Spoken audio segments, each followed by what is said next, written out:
Halo pemirsa BJTV, Assalamualaikum warahmatullahi wabarakatuh. Senang sekali saya Ganjar Pamungkas dapat hadir kembali menjumpai Anda dalam program Inspirasi Tokoh. Kali ini saya akan berbincang bersama salah satu narasumber yang juga beliau merupakan seorang pengusaha, kemudian juga beliau berkecimpung juga di organisasi kepemudaan, kemudian juga kiprahnya makin melesat dan karir politiknya pun saat ini kabarnya akan maju di bursa pencalonan Bupati Bandung Barat. Langsung saja sudah hadir di tengah-tengah kita ada Kang Pamriyadi. Apa kabar Kang Pamriyadi?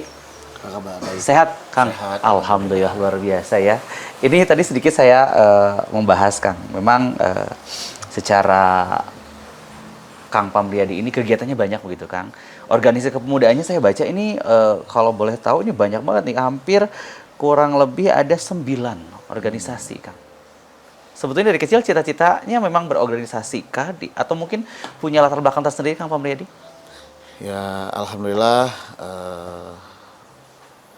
bahwa apa yang saya lakukan selama ini menjadi berkah buat saya, bahwa sejak kecil saya aktif berorganisasi dari mulai pramuka, Betul. terus organisasi di kampung, di wilayah dalam membangun sebuah tatanan organisasi. Nah, jadi sampai sekarang pun alhamdulillah dengan banyaknya berorganisasi, jaringan baik di tingkat lokal, regional, nasional, sampai tingkat internasional ya terbangun dengan baik. Ya, salah satu contoh, kemarin saya baru mengikuti pertemuan pemuda di Rusia dan pertemuan di Malaysia baru-baru ini. Oke. Baru pulang saya dari Malaysia dan membuat sebuah kesepakatan dengan Majelis Belia Malaysia, itu mengutuk genosida yang dilakukan oleh Israel terhadap Palestina. Oke. Dan itu sudah dimuat oleh beberapa media massa. Gitu. Mungkin itu salah satunya. Mungkin jadi memang banyaknya kegiatan kepemudaan, kemudian juga utamanya lebih kemanusiaan ya Kang ya. Ya. Kalau sekolah secara ini memang di Bandung Barat kebanyakan dari mulai SD begitu. Oh, saya kebetulan SD ini di SD 3 Padalarang, SMP-nya jauh di SMP 1 Tangerang. Tangerang. Mengikuti orang tua pada saat itu, dan SMA balik ke SMA 1 Cimahi. Dari SMA 1 Cimahi saya menempuh pendidikan di IKIP, kalau sekarang tuh UPI, Universitas Pendidikan Jurusan Indonesia. apa waktu itu kan? Pamriyadi? Dulu jurusan Pendidikan Sejarah, Pendidikan Fakultas Sejarah. IPS. Oke, apakah itu salah satu cita-cita Kang Pamriyadi juga menjadi sejarawan begitu? Sebetulnya masuk IKIP itu kan awalnya terinspirasi oleh kakek ya, almarhum. Seorang guru. Ya, seorang guru. Sepertinya guru itu enak diturut, Suri diguguk, toladan begitu. ya kan. Nah, ternyata malah saya sekarang malah jadi pengusaha. Oke. Pengusaha juga sekaligus politisi gitu kan. Ada darah pengusaha Kang Pamriyadi?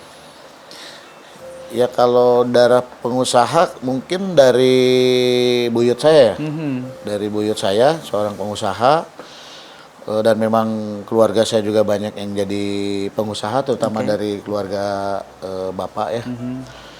Ada beberapa basic pengusaha, ada jadi menteri kan. Beberapa family saya ada mungkin sekitar 2 yang jadi menteri gitu kan, di kabinet Bu Mega sama kabinet yang sekarang. Gitu. Basicnya pengusaha, Betul. tapi politisi terus Betul. jadi Akhirnya menteri. memang nurunnya ke Kang Pamriyadi semua ya. Ya, Pengusaha iya, mungkin. politikus juga iya. Kalau Ya. bicara mengenai politik, apakah itu juga salah satu cita-cita kecil begitu? Atau memang karena memang lihat keluarga sebelumnya sudah terjun, jadi akhirnya memang terjun ke dunia politik? Nah, sebetulnya saya ini kan digodok ini kan di organisasi itu awalnya mulai tertarik terhadap dunia politik itu semenjak saya kuliah ya. Saya masuk organisasi Gerakan Mahasiswa Nasional Indonesia, GMNI. Nah, di situ menjadi sebuah kawah candra di muka, berdinamika, bagaimana tahu strategi dan taktik dalam berpolitik. Oke. Lama-kelamaan kita bergerak pada saat itu melawan rejim Soeharto 98 sampai akhirnya rejim runtuh. Dan saya juga pernah mencoba menjadi calon anggota DPD RI waktu saya jadi pengurus DPD KNPI Jawa Barat. Waktu itu zaman Kang Dian Rahadian, walaupun belum berhasil. Terus tahun 2000, kalau nggak salah tahun 2014 saya juga nyalon DPR RI di Dapil Jabar 11, Garut Tasik. Dan pada saat itu alhamdulillah suara walaupun bagus tapi kursinya cuma satu. Jadi yang menang pada saat itu Kang Doni Ukon. Nah, mungkin saya dengan istri kan sama-sama aktif di GMNI ya, sama-sama aktif di KNPI. Sama-sama berkiprah juga di politik ya kan? Ya, sampai saat ini saya masih aktif sebagai bendahara umum DPP KNPI dan juga di dunia internasional juga jaringan kepemudaan, jaringan bisnis juga terbangun dengan mengalir begitu saja. Gitu. Jadi kayak semesta mendukung gitu Kang ya, ketika memang usaha jalan, kemudian juga linknya banyak, begitu akhirnya juga mungkin jadi semuanya bisa jalan sama-sama gitu Kang. Atau mungkin ada kesulitan sendiri, jadi pengusaha, jadi politik. Sebetulnya jadi pengusaha itu kan tantangan. Jadi politisi juga lebih menantang. Bukan lebih menantang, tapi lebih mengasihkan. Gitu kan. Dalam politik itu kan ada sukanya, ada dukanya. Ya sukanya kalau kita menang, dukanya ya dukanya mungkin kita belum mendapatkan hal yang diekspektasikan oleh kita, ya kan? Tidak sesuai harapan kita gitu ya. Contoh misalnya istri saya, Ibu Tuti. Ibu Tuti itu 10 tahun loh, 2 kali dia kalah pileg di tingkat kabupaten kota. Akhirnya 2024 ini? 2024 akhirnya dia menang di pemilihan pileg untuk provinsi ya dari Jabar 3 Bandung Barat. Nah mungkin politik itu butuh kesabaran. Politik itu butuh ketenangan. Kalau kita berpolitik sabar, kokoh dan teguh dalam perjuangan, saya yakin ya hasilnya seperti yang sekarang Ibu Tuti rasakan. Gitu. Nah, dan konsisten juga dibutuhkan ya Kang ya. Ya, saya berjuang dari tahun 96. Ya, dari tahun 96 udah berapa puluh tahun tuh. Saya belum mendapatkan kekuasaan apapun dalam politik. Tetapi saya sabar. Tapi secara pengalaman luar biasa Kang Pamriyadi. Ya, banyak betul. begitu. Saya awal saya membangun perusahaan saya dari nol, dari usia 24 tahun. Sekarang udah 47. Berarti saya sudah 23 tahun bangun perusahaan. Hampir setengah aja ya, Kang. Nah, ada 23 tahun bangun perusahaan. Waktu itu istri saya masih 20 tahun. Di usia 24 saya bangun perusahaan PT Arya Puspa Nusantara. Dengan karyawan 1. Nah, sekarang saya udah kantor udah 2 di Bandung dan di Jakarta. Nah, berbicara mengenai Arya Puspa dan Kang Pamriyadi ini merupakan CEO dari PT Arya Puspa Nusantara begitu ya. Ini kalau boleh diceritakan, tidak hanya karir politik yang naik begitu ya, kemudian juga pengusaha, tapi karya-karya luar biasa nih. Ini sedikit aja mungkin di spill sama saya ya Kang ya. Karya dalam sinematografinya ini pernah produser eksekutif di beberapa film begitu ya. Filmnya ini ada episodenya banyak, ada yang 12 episode, ada yang sampai 20 episode. Kemudian juga banyak sekali Kang cerita sila untuk Adik Panca, Teras 35, FTP Pawon, Kabayan begitu ya, sampai ada seri keduanya juga begitu Kang. Ini sebetulnya Kang Pamriyadi ini arahnya lebih ke seniman juga kah? Kemudian maksudnya banyak sekali hal yang dilakukan begitu di usia 47 tahun ini, sudah melewati berbagai pengalaman yang luar biasa Kang. Ya, jadi gini Kang, bahwa saya kenapa membangun perusahaan PH dalam kiprah kehidupan saya itu selalu terinspirasi oleh Bung Karno. Jadi Bung Karno itu punya punya ajaran yang namanya Trisakti Bung Karno. Jadi dalam ajaran Trisakti Bung Karno itu yang pertama itu berdaulat di bidang politik. Nah, saya ini harus berdaulat di bidang politik. Nah, makanya saya bagaimana supaya kita menunjukkan berdaulat di bidang politik itu menjadi seorang politisi itu ya harus ada tujuan. Nah, tujuannya itu apa? Ya salah satunya batu loncatannya kalau saya ditakdirkan ya saya memimpin Bandung Barat. Kesananya mungkin ada tujuan yang lebih besar lagi.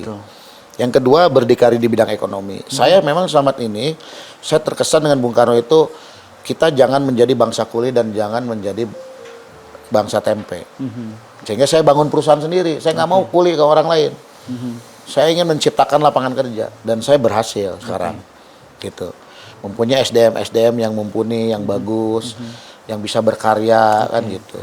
Dan berkepribadian, ini yang paling penting, berkepribadian di bidang budaya. Saya bikin film, boleh dicek film-film saya, itu selalu isinya tentang budaya, khususnya budaya Sunda. Contoh Kabayan. Kabayan itu bukan bodoh, Kabayan itu pinter, Kabayan itu cerdas. Dan saya ingin menunjukkan sebagai eksekutif produser bahwa orang Sunda itu pinter, kasep, smart, dan bisa diandalkan. Bukan Kabayan yang dibikin bahwa dia itu malas, borokokok dan sebagainya, bukan. Saya tonjolkan tuh Kabayan yang di film saya itu yang sudah 32 episode, yang 12 episode sudah tayang di TVRI Nasional, dan yang 20 episode ini juga mau tayang sebentar lagi. Itu Kabayan yang memang betul-betul bisa dibanggakan oleh orang Sunda. Gitu. Jadi ketika nanti 50, 100 yang akan datang, itu kamu tuh harus siga Kabayan, rajin, pintar, sarjana, ya kan, kasep, jangan yang Kabayan yang diidentikan kurang baik seperti itu, yang selama ini ya, gitu, betul. bukan. Jadi akhirnya Kang Pamriyadi ini membuat film-film yang berbau budaya, apakah memang juga ingin mengenalkan begitu budaya di Sunda, utamanya di Bandung Barat, memang banyak Saya ingin membangun karakter. Karakter orang Sunda itu merestorasi orang Sunda itu adalah tidak malas. Betul. Pintar dan kasep. Nah, kalau tanda petik kayak Kabayan yang lama, itu korek-korek kuping gitu kan. Terus helai gitu, terus terkesan malas. Nah, itu saya nggak sepakat. Saya memang banyak dikritik oleh budayawan-budayawan Sunda. Tapi saya masih optimis, masih teguh bahwa figur Kabayan yang saya sampaikan, Kabayan milenial ini ada memang sosok orang Sunda yang memang patut diteladani oleh masyarakat Sunda, khususnya Jawa Barat. Itu jadi utamanya. ketika orang malas, ibunya itu langsung bilang, kamu kudu siga Kabayan. Kabayan teh pintar, cerdas, dan kasep. Jadi Kabayan ini menjadi inspiratif untuk anak-anak muda begitu kan ya. Jadi film saya yang sudah pernah beberapa film tayang di PJTV ya, di stasiun televisi Anda kan juga terlihat budayanya saya bangun seperti itu. Jadi saya membangun sebuah rumah produksi yang kreatif, yang inovatif, tetapi yang berbudaya, berdikati bidang kebudayaan.